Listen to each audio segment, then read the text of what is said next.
الحمد لله نحمده ونستعينه ونستغفره ونؤمن به ونتوكل عليه ونعوذ بالله من شرور أنفسنا ومن سيئات أعمالنا من يهده الله فلا مضل له ومن يضلله فلا هادي له ونشهد أن لا إله إلا الله وحده لا شريك له ونشهد أن سيدنا وشفيعنا ومولانا محمدا عبده ورسوله صلى الله عليه وعلى آله وصحبه وبارك وسلم تسليما كثيرا كثيرا.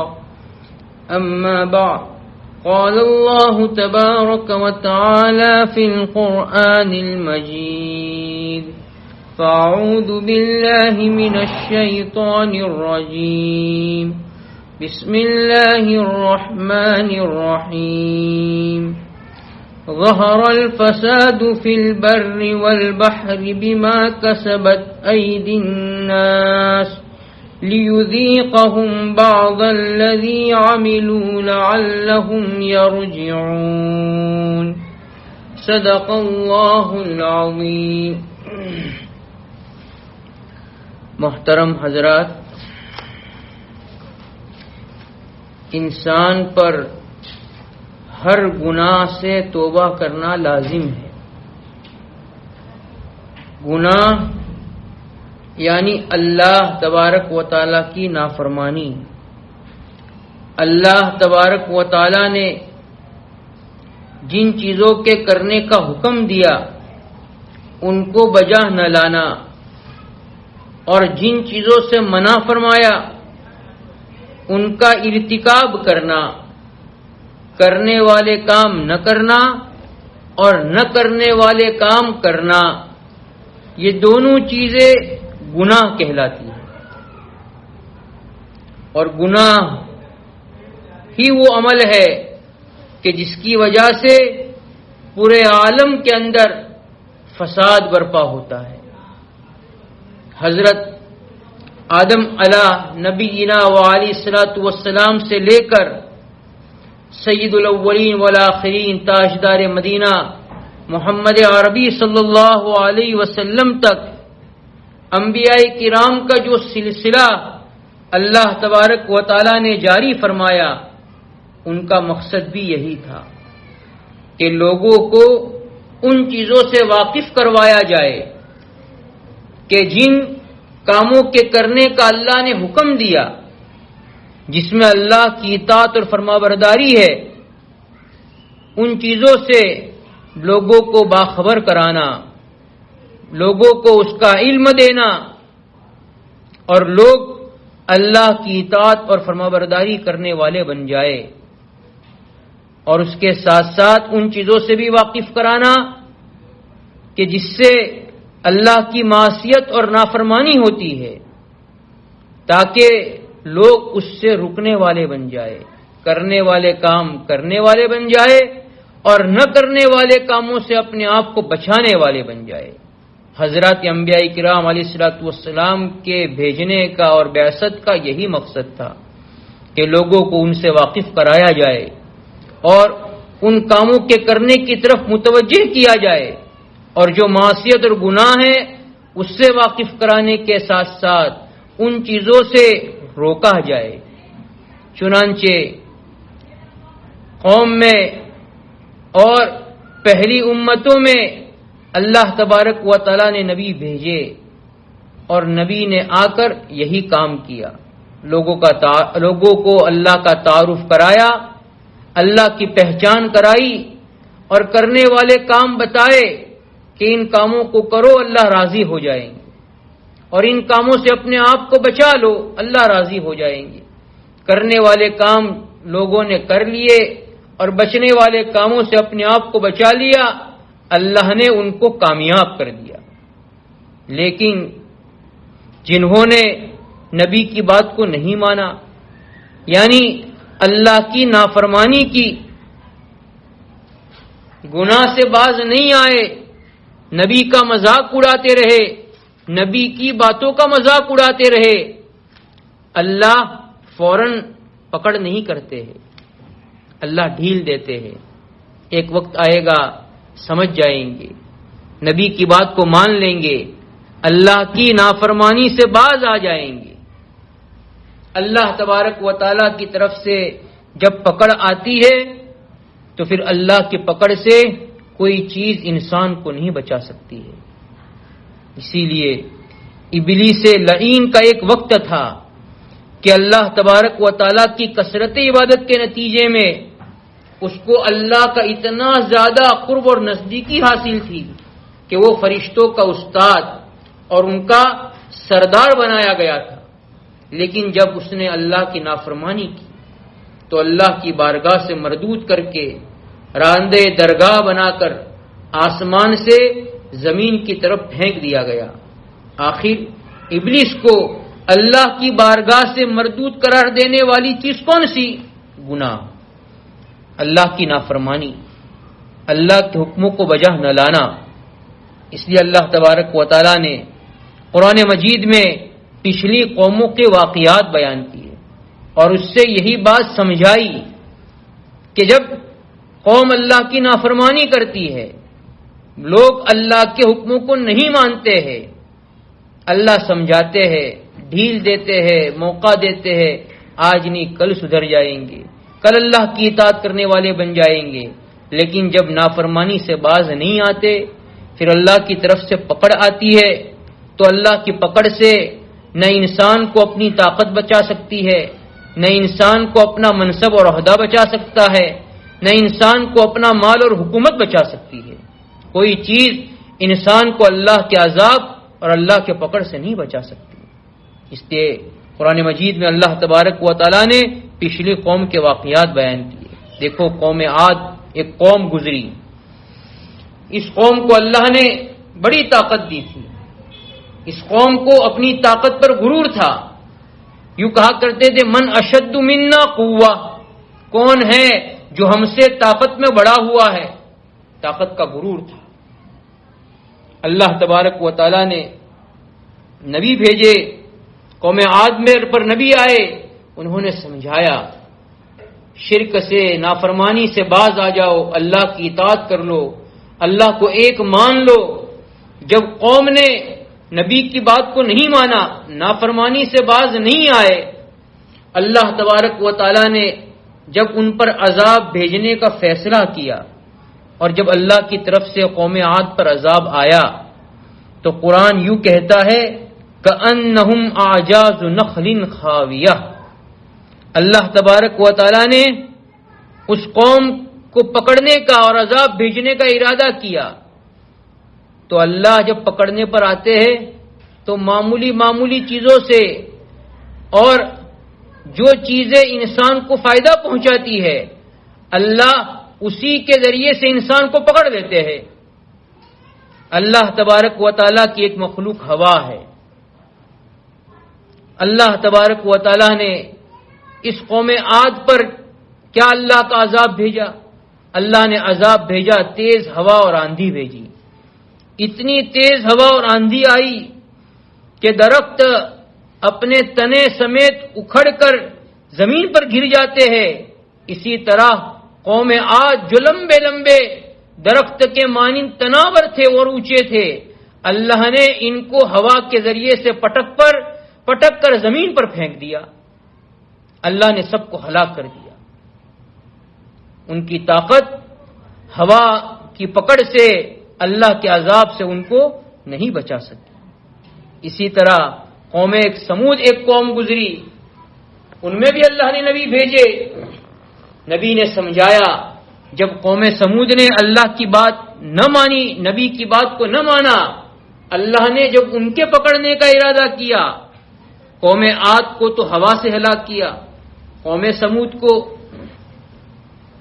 اللہ نے آواز بھیجی۔ اللہ صورتیں بدل رہے ہیں عذاب کی، کسی قوم کو ہوا سے ہلاک کر رہے ہیں، کسی قوم کو آواز سے ہلاک کر رہے ہیں۔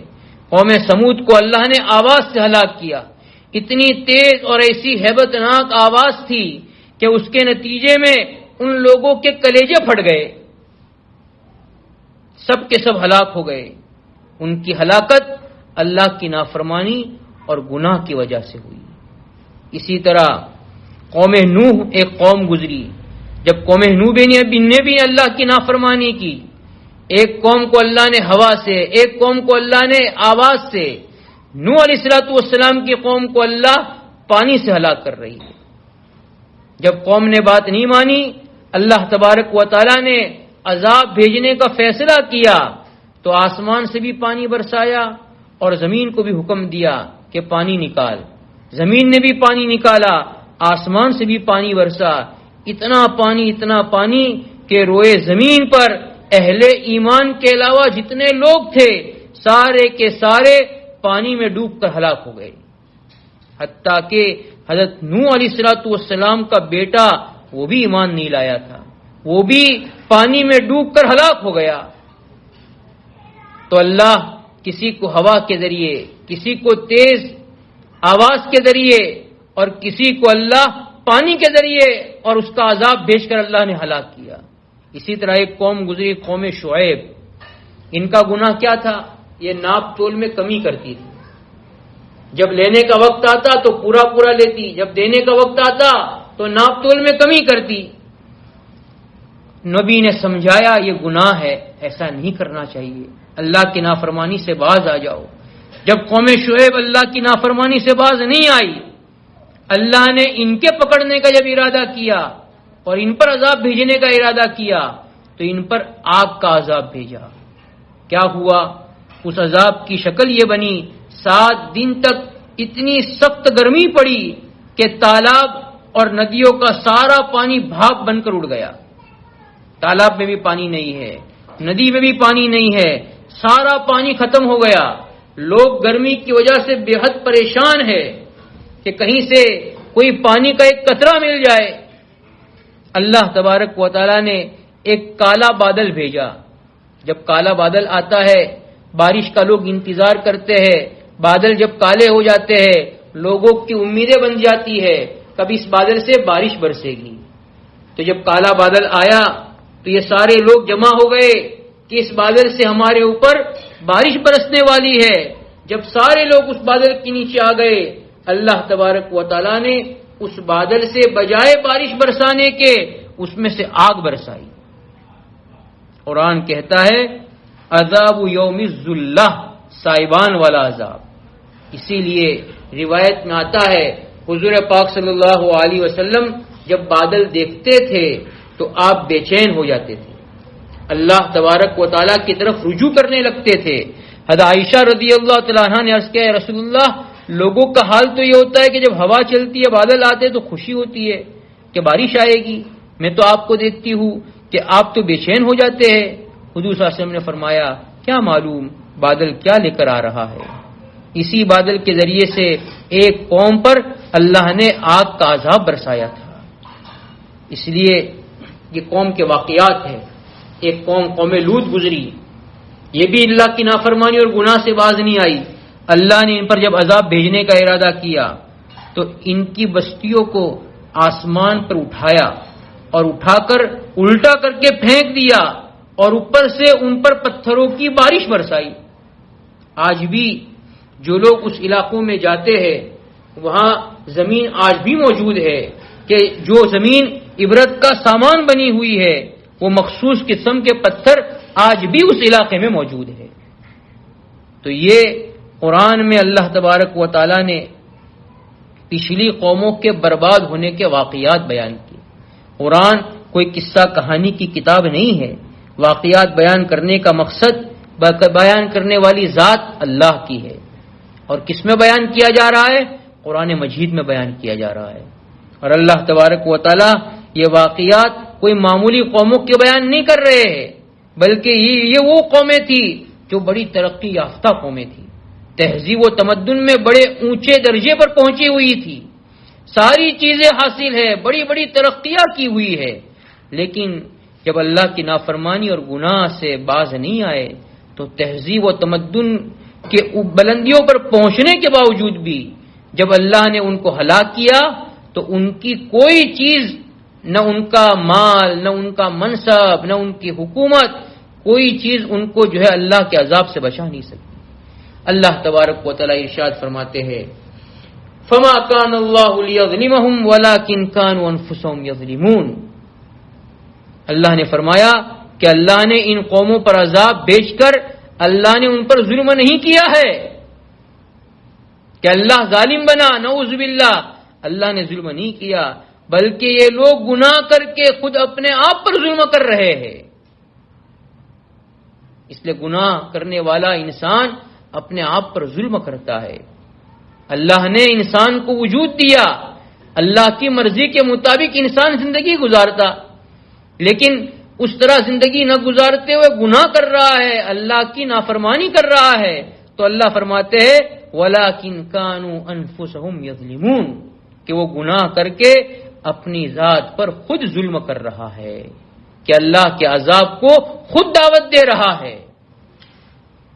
اس لیے جو سب سے اہم چیز ہے آج کے حالات میں یہی سمجھنی ہے کہ یہ جتنے حالات ہیں، جتنی پریشانیاں ہیں، یہ سب زمین میں جو کچھ بھی ہوتا ہے وہ اللہ کی نافرمانی کے نتیجے میں ہوتا ہے۔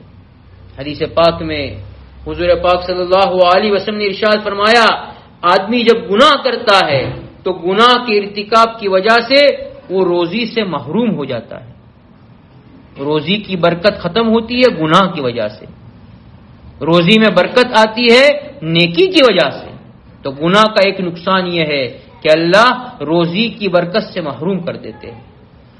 اسی طرح مسند احمد کی روایت ہے، کسی نے حضرت عائشہ رضی اللہ تعالیٰ عنہا سے سوال کیا زلزلے کیوں آتے ہیں؟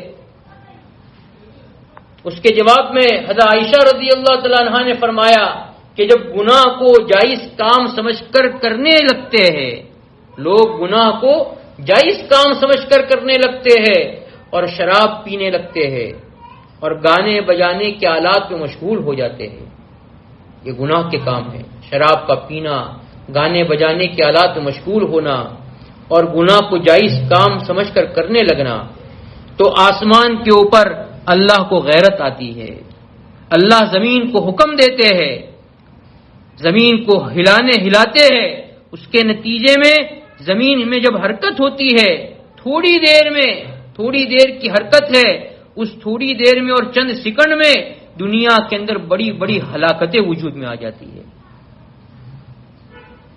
یہ کورونا وائرس، یہ بیماری، یہ وبا حدیث پاک میں ہے، حضور پاک صلی اللہ علیہ وسلم نے فرمایا جب قوم میں عریانیت عام ہو جائے گی، فحاشی عام ہو جائے گی، بے حیائی عام ہو جائے گی، تو قوم میں ایسی بیماریاں پیدا ہوگی کہ ان بیماریوں کے نام ان کے باپ دادا بھی نہیں جانتے ہوں گے۔ کون جانتا تھا؟ آج کورونا نے پوری دنیا کے اندر فساد برپا کر دیا ہے، سائنسداں حیران ہے، ڈاکٹر پریشان ہے، حکومت کا عملہ پریشان ہے۔ اللہ اپنی قدرت سمجھا رہے، تم کو اپنے غرور پر ناز ہے، تم کو اپنی حکومت پر ناز ہے، اپنی ڈاکٹری پر ناز ہے، اللہ سمجھا رہے آ جاؤ میری طرف، مجھ سے توبہ کر لو، جو گناہ ہے اس گناہ سے معافی مانگ لو۔ اس لیے حضور پاک صلی اللہ علیہ وسلم نے کتنے سال پہلے بیان کیا کہ قوم میں ایسی بیماری آئے گی کہ ان بیماریوں کے نام باپ دادا بھی نہیں جانتے۔ کب آئے گی؟ جب قوم میں عریانیت عام ہو جائے گی، بے پردگی عام ہو جائے گی، جب قوم میں فحاشی عام ہو جائے گی، تو اللہ قوم میں ایسی بیماریاں پیدا کریں گے، ایسی وبائیں لائیں گے کہ اس کے نام باپ دادا بھی نہیں جانتے۔ تو یہ گناہ کے نقصانات ہیں۔ مسند احمد میں ہے، حضرت وہب رضی اللہ تعالیٰ عنہ فرماتے ہیں کہ اللہ تبارک و تعالیٰ نے بنی اسرائیل سے فرمایا بے شک بندہ جب میری فرما برداری کرتا ہے تو میں اس سے خوش ہو جاتا ہوں، اور جب میں اس سے خوش ہوتا ہوں تو اس کی چیزوں میں اور اس کے پیچھے رہنے والوں میں برکت ڈال دیتا ہوں، اور میری برکت کی کوئی انتہا نہیں رہتی، بے حساب دیتا ہوں۔ بلکہ روایت میں ہے کہ اللہ تبارک و تعالی جب بندے کو نوازنے پر آتے ہیں تو اس کا کوئی حساب نہیں ہوتا، بے حساب اللہ عطا فرماتے ہیں، اور جب بندہ میری نافرمانی اور معصیت کرتا ہے تو میں غضبناک ہوتا ہوں۔ دیکھو یہ آگے کا جملہ جو مسند احمد میں موجود ہے کہ میں غضبناک ہوتا ہوں، اور جب میں غضبناک ہوتا ہوں تو میں پھر لعنت بھیجتا ہوں، اور میری لعنت کا اثر 7 پشتوں تک رہتا ہے۔ اللہ کی لعنت سے اللہ ہماری حفاظت فرمائے۔ اس لیے جو ہے گناہ چاہے تنہائی میں کریں گے، اللہ کی طرف سے جب لعنت آتی ہے تو اس کا اثر 7 پشتوں تک رہتا ہے۔ اس لیے گناہ کے نقصانات ہیں۔ پہلا نقصان بیان کیا، اللہ روزی کی برکت ختم کر دیتے ہیں۔ دوسرا نقصان، اللہ علم سے محروم کر دیتے ہیں۔ اور ایک نقصان ابھی بیان کیا کہ اللہ قوم میں ایسی ایسی بیماریاں پیدا کرتے ہیں کہ ان بیماریوں کے نام باپ دادا بھی نہیں جانتے ہیں۔ حضرت شیخ نے الابواب والتراجیم میں روایت نقل کی ہے، جب کوئی بندہ 7 پردوں میں رہ کر کوئی نیکی کا کام کرتا ہے، کوئی نہیں جانتا ہے، 7 پردوں میں رہ کر ایک نیکی کا کام کر رہا ہے، لیکن وہ کام اللہ کے واسطے کیا ہے، تو اللہ تبارک و تعالی اس کے واسطے لوگوں کے دلوں میں محبت پیدا فرما کر اس کی نیکی کو لوگوں پر ظاہر کر دیتے ہیں۔ اس تنہائی کو بھی اللہ جانتے ہیں، اس تنہائی میں کوئی گناہ ہوگا وہ بھی اللہ جانتے ہیں۔ اس لیے روایتوں میں آتا ہے، حضرت عبداللہ ابن عباس رضی اللہ تعالیٰ عنہما سے روایتیں فرماتے ہیں، نیکی کے 5 فائدے ہیں۔ پہلا فائدہ، چہرے کو اللہ نورانی بنا دیتے ہیں، چہرے پر اللہ رونق ڈال دیتے ہیں۔ دوسرا فائدہ، دل کو اللہ نورانی بنا دیتے ہیں۔ تیسرا فائدہ، روزی میں اللہ کشادگی عطا فرماتے ہیں۔ چوتھا فائدہ، بدن میں اللہ قوت اور طاقت پیدا فرما دیتے ہیں۔ اور 5واں فائدہ، لوگوں کے دلوں میں اللہ محبت ڈال دیتے ہیں۔ یہ نیکی کے فائدے ہیں۔ اور اسی حدیث میں گناہ کے نقصانات بیان فرمایا عبداللہ ابن عباس رضی اللہ تعالیٰ عنہما نے کہ جب گناہ کرتا ہے انسان تو گناہ کی وجہ سے چہرے پر بے رونقی چھا جاتی ہے، دل اور قبر میں ظلمت اور اندھیری آ جاتی ہے، اور تیسرا نقصان، روزی میں تنگی آ جاتی ہے۔ چوتھا نقصان، بدن میں کمزوری آ جاتی ہے۔ 5واں نقصان، لوگوں کے دلوں میں نفرت اور عداوت ڈال دی جاتی ہے۔ یہ گناہ کے نقصانات ہیں، لوگوں کے دلوں میں نفرت اور عداوت ڈال دی جاتی ہے۔ نیکی کے فائدے اور گناہ کے نقصان، امام احمد ابن حنبل رحمۃ اللہ علیہ نے مسند احمد کے اندر لکھا ہے کہ بنو امیہ کے زمانے میں اس کا جو خزانہ تھا، اس خزانے کے اندر گیہوں کا ایک دانہ تھا۔ اس گیہوں کے دانے کو اس لیے رکھا گیا تھا کہ یہ خیر کے زمانے کا دانہ تھا، چنانچہ وہ دانہ کھجور کا جو ہے وہ گیہوں کا دانہ ہے، لیکن وہ گیہوں کا دانہ کھجور کی گٹلی کے برابر تھا۔ اللہ چیزوں میں بھی برکتیں عطا فرماتے ہیں، مسند احمد کی روایت میں ہے۔ اسی طرح بخاری اور دوسری حدیث کی کتابوں میں موجود ہے کہ آخر زمانے میں جب حضرت عیسیٰ علیہ السلام تشریف لائیں گے، ساری دنیا کے اندر لوگ ایمان لے آئیں گے، سب جگہ نیکی کا دورہ ہوگا، کوئی کافر باقی نہیں رہے گا، ہر جگہ ایمان اور اہل ایمان کی جو ہے برکتیں پھیلے گی، اتنی برکتیں ہوگی کہ صرف ایک انار ایک بڑی جماعت کو کافی ہو جائے گا۔ ایک انار ہم ایک نہیں کھاتے ہیں، ایک انار حدیث پاک میں ہے ایک بڑی جماعت کھائے گی۔ اللہ چیزوں کے اندر بھی برکتیں ڈالیں گے۔ اسی لیے اللہ تبارک و تعالیٰ نے فرمایا کہ خشکی ہو یا سمندر ہو، اس میں جو کچھ بھی فساد پھیلتا ہے وہ ہمارے بدعمالی کے نتیجے میں پھیلتا ہے۔ اللہ فرماتے ہیں لِيُذِيقَهُمْ بَعْضَ الَّذِي عَمِلُوا لَعَلَّهُمْ يَرْجِعُونَ، یہ تو بعض اعمال کا مزہ اللہ چکھاتے ہیں، اور کیوں؟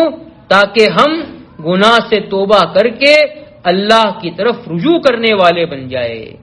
یہ حالات، یہ کورونا، یہ وائرس، یہ معمولی سا جرثومہ، یہ اس لیے ہے تاکہ ہم رجوع اللہ کا اہتمام کریں، اللہ کی طرف جو ہے متوجہ ہو، اور تمام گناہوں سے تنہائیوں میں بیٹھ کر اپنے گناہوں کو سوچ کر اللہ کے سامنے آنسو بہائے، توبہ استغفار کا اہتمام کرے، تاکہ اللہ یہ حالات کو دور کر دے.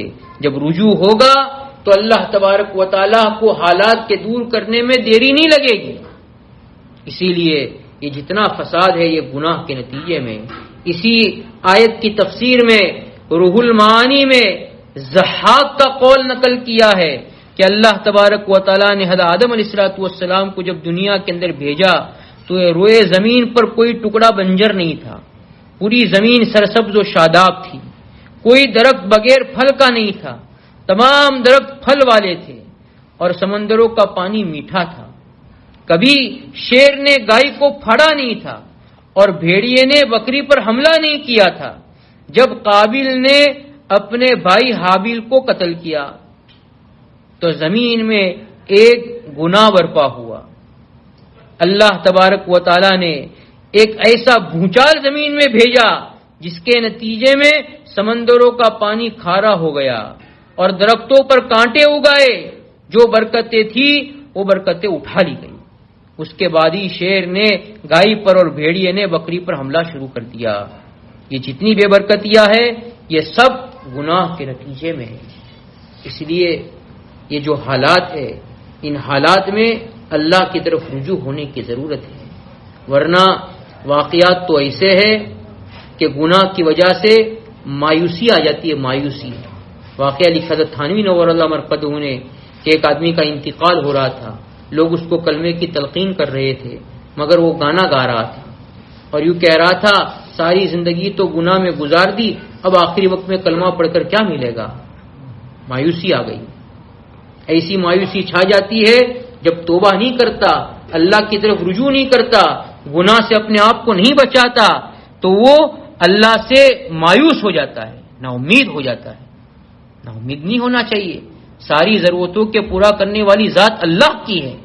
اسی طرح گناہ کی وجہ سے بعض مرتبہ برے خاتمے کا اندیشہ ہوتا ہے. مولانا عمر صاحب رحمۃ اللہ علیہ تقریر میں اکثر سنایا کرتے تھے کہ ایک آدمی تالا بیچا کرتا تھا. اس زمانے میں تالے جاپان سے بھی آتے تھے. جب اس کے انتقال کا وقت قریب آیا تو لوگ اس کلمے کی تلقین کر رہے ہیں اور وہ کہہ رہا ہے جرمن جاپان جرمن جاپان. اس کی زبان سے کلمہ نکلنے کے بجائے دوسرا جملہ نکل رہا ہے. اس کے خاتمے کا بھی اندیشہ. حضرت شیخ نے لکھا ہے ایک آدمی کی موت کا وقت قریب تھا, لوگ اس کو کلمہ پڑھا رہے تھے اور وہ کہہ رہا تھا ایک شراب کا پیالہ تو بھی پی مجھ کو بھی پلا.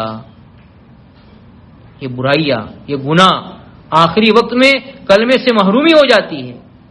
اس لیے جو ہے ایک آدمی ناپتول میں کمی کر رہا تھا, لوگ اس کو کلمہ پڑھا رہے ہیں لیکن وہ زبان سے کہہ رہا ہے ترازو کا کانٹا زبان پر آتا ہے وہ کلمہ بولنے نہیں دیتا. تو سوئے خاتمہ, برے خاتمے کا جو ہے جب گناہ سے انسان باز نہیں آتا تو اللہ تبارک و تعالی خاتمہ بھی اس کا برا کر دیتے ہیں. اس لیے جو ہے خوب ڈرنے کی ضرورت ہے. آج کورونا سے لوگ ڈر رہے ہیں, موت سے لوگ ڈر رہے ہیں. موت اور کورونا ڈرنے کی چیز نہیں ہے. موت تو مومن کے لیے تحفہ ہے. جب تک مومن مرے گا نہیں اللہ تک پہنچے گا نہیں. کب ملاقات, جنت میں کب جائے گا؟ جنت میں اسی وقت پہنچے گا جب اس کا انتقال ہوگا. تو موت ڈرنے کی چیز نہیں ہے, کورونا ڈرنے کی چیز نہیں ہے. ڈرنے کی چیز جو وہ گناہ ہے, نافرمانیاں ہے. اللہ کا خوف ہے کہ کہیں ایسا نہ ہو کہ ہم گناہ سے باز نہ آئے, اللہ کی نافرمانی سے باز نہ آئے تو یہ کورونا کیا کوئی دوسری بیماریوں میں اللہ مبتلا نہ کر دے. اس لیے رجوع ہونے کی ضرورت ہے, توبہ کرنے کی ضرورت ہے, صدقہ خیرات کرنے کی ضرورت ہے, پوری امت کی طرف سے مغفرت طلب کرنے کی ضرورت ہے. تو اللہ تبارک و تعالی بیماریاں بھی دور کریں گے, حالات کو بھی بہتر بنائیں گے.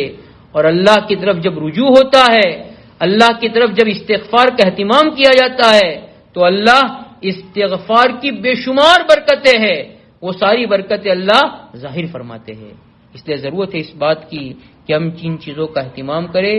ان حالات کا تذکرہ کرنے کے بجائے وہاں اتنے مرے وہاں اتنے مرے, یہاں بیڈ نہیں ہے یہاں جگہ نہیں ہے, ان چیزوں کا تذکرہ کرنے کے بجائے جو کام کرنے کے ہے وہ کرنا چاہیے. اگر ہم کرنے والے کام نہیں کریں گے تو نہ کرنے والے کام کرنے پڑیں گے.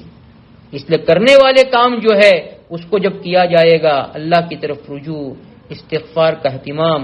یا حی یا قیوم برحمتک استغیث اللہم عافنی فی بدنی اللہم عافنی فی سمعی اللہم عافنی فی بصری لا الہ الا انت.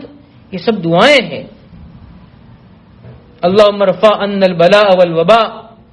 ان دعاؤں کے ذریعے سے جب حفاظت کی دعائیں پڑھی جائے گی، گناہوں سے اپنے آپ کو بچایا جائے گا، استغفار توبہ کا اہتمام کیا جائے گا، گھر کے ہر فرد کی طرف سے چھوٹا بڑا سب کی طرف سے صدقے کا اہتمام کیا جائے گا، تو اللہ تبارک و تعالی بیماریوں سے بچائے رکھیں گے اور اللہ حالات کو درست کر دیں گے. اللہ تعالیٰ ہم سب کو ان باتوں کا اہتمام کرنے کی توفیق عطا فرمائے. سبحانک اللہم و بحمدک و تبارک اسمک و تعالی جدک و لا الہ غیرک لا الہ الا اللہ الاحد الصمد الذی لم یلد ولم یولد ولم یکن له کفوا احد.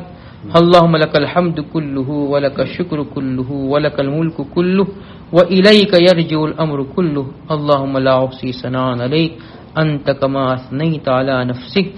اللہم صلی علی محمد وعلی آل محمد کما صلیت علی ابراہیم وعلى آل ابراہیم انک حمید مجید. اللہم بارک علی محمد وعلى آل محمد کما بارکت علی ابراہیم وعلى آل ابراہیم انک حمید مجید. اللہم صلی صلاة کاملہ وسلم سلاما تاما علی سیدنا مولانا محمد تنحل به العقد وتنفرج به الكرب وتقضى به الحوائج وتنال به الرغائب ويستسقى الغمام بوجهه الكريم وعلى آله وصحبه في كل لمحة ونفس بعدد كل معلوم لك. يا رب صل وسلم دائما أبدا على حبيبك خير خلق كلهم. ربنا ظلمنا أنفسنا وإن لم تغفر لنا وترحمنا لنكونن من الخاسرين. ربنا آتنا في الدنيا حسنة وفي الآخرة حسنة وقنا عذاب النار. ربنا لا تزغ قلوبنا بعد إذ هديتنا وهب لنا من لدنك رحمة إنك أنت الوهاب. رب ارحمهما كما ربياني صغيرا. ربنا هب لنا من أزواجنا وذرياتنا قرة أعين واجعلنا للمتقين إماما. رب إني مسني الضر وأنت أرحم الراحمين. رب اغفر وارحم وأنت خير الراحمين. اللهم إنا نعوذ بك من الفتن ما ظهر منها وما بطن ونعوذ بك من فتنة المحيا والممات ونعوذ بك من المأثم والمغرم. اللهم إنا نعوذ بك من جهد البلاء ودرق الشقاء وسوء القضاء وشماتة الأعداء. اللهم إنا نعوذ بك من زوال نعمتك وتحول عافيتك وفجاءة نقمتك وجميع سخطك. اللهم إني أسألك رضاك والجنة وأعوذ بك من سخطك والنار. اللهم آتِ نفوسنا تقواها وزكها أنت خير من زكاها أنت وليها ومولاها. اللهم وفقنا لما تحب وترضى من القول والعمل والفعل والنية والهدى. اللهم عافني في بدني اللهم عافني في سمعي اللهم عافني في بصري لا إله إلا أنت. أعوذ بكلمات الله التامات من شر ما خلق. حسبي الله لا إله إلا هو حسبي الله لا إله إلا هو. اللهم ارفع عنا البلاء والوباء اللهم ارفع عنا البلاء والوباء اللهم ارفع عنا البلاء والوباء. اللهم واقية كواقية الوليد. اللهم استر عوراتنا وآمن روعاتنا. اللهم احفظنا من كل بلاء الدنيا وعذاب الآخرة. ہے اللہ تم سب کے گناہوں کو معاف فرما. اللہ ہم گنہگار ہے، خطا کار ہے، سیاہ کار مجرم ہے. اے اللہ دن کے اجالوں میں رات کے اندھیروں میں جلوتوں اور خلوتوں میں آپ کو ناراض ہی کرتے رہے. اے اللہ آپ کا دیا ہوا کھا کر آپ کا مقابلہ ہی کرتے رہے. اے اللہ گناہ کر کر کے ہم تو گناہ کے عادی بن گئے. گناہ کر کر کے ہم نے تو اپنی ذاتوں پر ظلم کیا. اے اللہ آپ نے سچ فرمایا آپ عذاب دے کر اے اللہ ظلم نہیں کرتے. بندے گناہ کر کے اپنی ذاتوں پر ظلم کرتے ہیں. اے اللہ گناہ کر کر کے ہم نے اپنی ذاتوں پر ظلم کیا ہے. اے اللہ اس ذات کو آپ نے وجود دیا تھا. اے اللہ مالک جب کوئی چیز دیتا ہے ان سے اس کے منشے کے خلاف کوئی کام کیا جاتا ہے. دینے والا خفا ہو جاتا ہے کہ میری چیز کا غلط استعمال کر رہا ہے۔ اے اللہ آپ نے ہم کو وجود عطا فرمایا، یہ آنکھیں آپ نے دی، یہ زبان آپ نے دی، یہ کان آپ نے دیے۔ اے اللہ آپ کی رضا میں استعمال کرنے کے بجائے آنکھوں سے ہم غلط چیزیں دیکھتے رہے، زبان سے غلط چیزیں بولتے رہے، کانوں سے غلط چیزیں سنتے رہے، دل و دماغ سے غلط چیزوں کے خیالات اور طرح طرح کے پروگرام بناتے رہے۔ اے اللہ آپ کو حق تھا، لیکن اے اللہ ان سارے گناہوں کے باوجود آپ نے ہماری آنکھوں سے دیکھنے کی طاقت نہیں چھینی، زبان سے بولنے کی طاقت نہیں چھینی، کان سے سننے کی طاقت نہیں چھینی، آپ نے وہ نعمتیں باقی رکھی۔ اے اللہ آپ جیسا کوئی قدردان نہیں ہے۔ اللہ آپ چاہتے تو یہ نعمتیں سلب کر سکتے تھے، لیکن اے اللہ آپ نے ان نعمتوں کو سلب نہیں کیا۔ اے اللہ ہمارا جرم ہے کہ ہم نعمتیں غلط استعمال کر کے نعمتوں کی ناشکری کر رہے ہیں۔ اے اللہ تو ہمارے جرم عظیم کو معاف فرما۔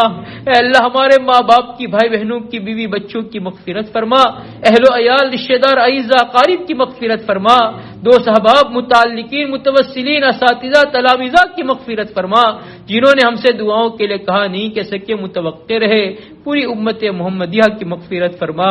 اے اللہ یہ گناہ کی وجہ سے کیسے کیسے حالات میں مبتلا ہو گئے، اے اللہ یہ ہمارے گناہوں کے نتیجے میں ہو رہا ہے۔ اللہ رمضان کا مبارک مہینہ آیا، اللہ مسجدیں نمازیوں سے بھری رہتی تھی، اے اللہ اعمال سے مسجدیں آباد رہتی تھی۔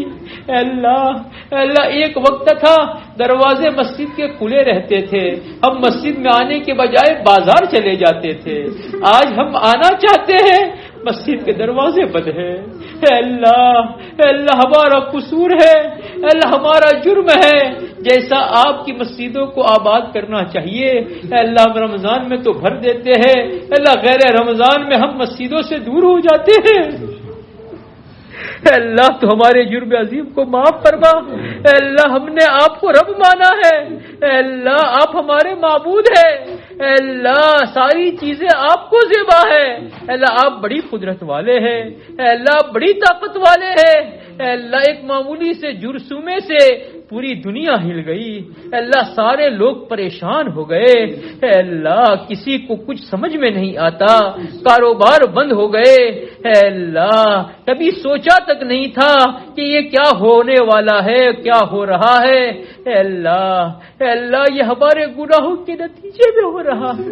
اے اللہ روزانہ قبریں کھودی جا رہی ہے، اے اللہ یہ سب کچھ سن رہے ہیں، اے اللہ پھر بھی ہم اپنی غفلتوں سے باز نہیں آتے، پھر بھی ہم اپنے گناہ سے توبہ نہیں کرتے۔ اے اللہ ہماری توبہ کا وقت کب آئے گا، ہماری غفلتیں دور کب ہوگی؟ اے اللہ تو ہماری اور امت کی غفلتوں کو دور فرما۔ اے اللہ ان حالات میں امت کو اے اللہ تو اپنی طرف رجوع ہونے کی توفیق عطا فرما۔ اے اللہ تمام گناہوں سے سچی پکی توبہ نصیب فرما۔ اے اللہ اپنے گناہوں پر، امت کے گناہوں پر استغفار کرنے کی توفیق عطا فرما۔ اللہ تو ہم سے راضی ہو جا، اللہ امت پر سے اپنا غضب ہٹا دے، اللہ امت پر سے اپنی ناراضگی ہٹا دے، اللہ امت کی ان حالات کو، اللہ ان پریشانی کو دور فرما دے۔ اے اللہ ہم برداشت نہیں کر سکتے ہیں، اے اللہ ہم میں طاقت نہیں ہے، اے اللہ ہمیں جلدی سے توبہ دے دے، اور اے اللہ ان حالات، ان پریشانی کو دور کر دے۔ اور اللہ ہم تو آپ کے رحم کے عادی ہے، آپ کے کرم کے عادی ہے، آپ کے رحم اور کرم کے بغیر ہم جی نہیں سکتے ہیں۔ اے اللہ آپ اگر اپنا کرم نہیں کریں گے، آپ اپنی توفیق شامل حال نہیں کریں گے، اے اللہ ایک سبحان اللہ نہیں پڑھ سکیں گے، اے اللہ مسجد نہیں آ سکیں گے، لیکن اے اللہ ایک کرم، اے اللہ آپ اپنا ہمیشہ کرم فرماتے رہے، اے اللہ ہمیں اپنے کرم سے محروم نہ فرمائیے، اپنے رحم سے محروم نہ فرمائیے۔ اے اللہ امت کو آپ کی رحم کے متوجہ ہونے والے اعمال زیادہ سے زیادہ کرنے کی توفیق عطا فرما۔ اے اللہ اپنی رحمت امت کی طرف متوجہ فرما، اے اللہ اپنی غضب اے اللہ امت پر سے ہٹا دیجئے، اے اللہ امت کو سچی پکی توبہ اور انابت اللہ کی توفیق عطا فرمائیے۔ اے اللہ عقائد صحیحہ، علوم نافعہ اور اخلاق فاضلہ سے مالا مال فرمائیے، عبادات کا اہتمام عطا فرمائیے، معاملات کی درستگی عطا فرمائیے، معاشرت کا حسن نصیب فرمائیے۔ اے اللہ جن جن لوگوں کے حقوق آپ نے ہم پر عائد کیے ہیں سب کے حقوق جان جان کر ادا کرنے کی توفیق عطا فرما، آپس کی حق تلفیوں سے، ظلم اور زیادتیوں سے ہماری حفاظت فرما، اے اللہ آپس کی عداوتیں نفرتیں ختم فرما، آپس میں محبتیں پیدا فرما، اے اللہ ہمارے معاشرے کو بہترین معاشرہ بنا دے، اے اللہ معاشرے میں جو برائیاں گھر کر چکی ہے، اے اللہ جو برائیاں عام ہوتی جا رہی ہے، بے پردگی عام ہوتی جا رہی ہے، عریانیت عام ہوتی جا رہی ہے، فحاشی عام ہوتی جا رہی ہے، زنا عام ہوتا جا رہا ہے، اے اللہ آنکھوں کا زنا عام ہوتا جا رہا ہے، اے اللہ نیٹ کے ذریعے گناہ عام ہوتا جا رہا ہے، اے اللہ سود عام ہو رہا ہے، جوا عام ہو رہا ہے، اے اللہ یہ سارے گناہ معاشرے سے ختم فرما دے، اے اللہ یہ سارے گناہ معاشرے سے ختم فرما دے، اے اللہ معاشرے کو پاکیزہ بنا دے، اے اللہ معاشرے کو سدھارنا آپ کے کام آپ کے بس میں ہے، اے اللہ معاشرے کو صحیح رخ پہ ڈال دینا، اے اللہ نوجوانوں کو نیک بنا دینا، عورتوں کو باحیا بنا دینا آپ کے لیے کوئی مشکل نہیں ہے، اے اللہ ہمارے مردوں کی حیا، ہماری عورتوں کی حیا، اے اللہ جو رخصت ہو گئی ہے، اے اللہ دوبارہ حیا کی چادر مرد اور عورتوں کو پہنا دے، اے اللہ معاشرے کو باحیا بنا دے، اے اللہ بہترین معاشرہ بنا دے، اے اللہ اسلامی معاشرہ بنا دے، امن و امان والا معاشرہ بنا دے، آپ کی رحمت کو متوجہ کرنے والا معاشرہ بنا دے، سنتوں کا اہتمام عطا فرما، بدعت و خرافات اور رسم و رواج سے ہماری حفاظت فرما، حضور پاک کا امتی جہاں کہیں ہو ہر ایک کی ایمان اعمال جان مال عزت و آبرو کی حفاظت فرما، پریشان حالوں کی پریشانیاں دور فرما، بیماروں کو شفائے کاملہ دائمہ عاجلہ مستقرہ نصیب فرما، بے روزگار کو حلال رزق و برکت والے روزگار عطا فرما، بے نکاحی جوڑوں کو نیک صالح جوڑے عطا فرما، میاں بیوی میں محبتیں پیدا فرما، بے اولادوں کو اولاد عطا فرما، نافرمان اولاد کو فرمانبردار بنا دے، ماں باپ کا کہنا ماننے والی بنا دے، اپنے وقت پر ہم سب کا خاتمہ ایمان پر فرما، بری اچانک کی موت سے برے حادثات سے بچا دے، ہمارے مرحومین کی مغفرت فرما، ان کے قبر کو جنت کا باغ بنا، اے اللہ جو موجود ہے سب کو صحت قوت عافیت سلامتی حلال برکت والی روزی سے مالا مال فرما، آج تک آپ سے مانگ کر محروم نہیں ہوئے، آج بھی آئندہ کے لیے محروم نہ فرما، اے اللہ جو مانگا وہ بھی عطا فرما، جو مانگنے سے رہ گئے وہ اپنی شان عطا فرما دیجئے، جزا اللہ عنا محمد بما وآلہ صلی اللہ علیہ وسلم، ربنا تقبل منا انک انت السمیع العلیم وتب علینا انک التواب الرحیم، سبحان ربک رب العزة عما یصفون وسلام علی المرسلین والحمد للہ رب العالمین برحمتک یا